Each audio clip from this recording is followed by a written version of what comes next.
that if you're going to rear monarchs in your garden and you don't want them to be interacting with these other species, rear them in a cage on a living plant.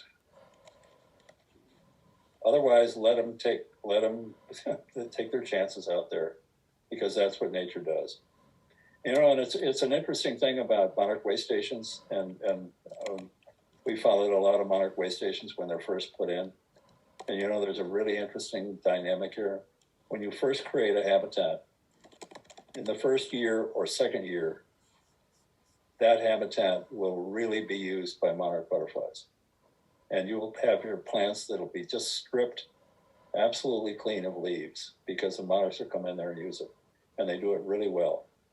But as that habitat matures, you will see that less and less often, until 4 or 5 years in, there will hardly be a monarch that will be obvious to you, and you won't see those stripped plants.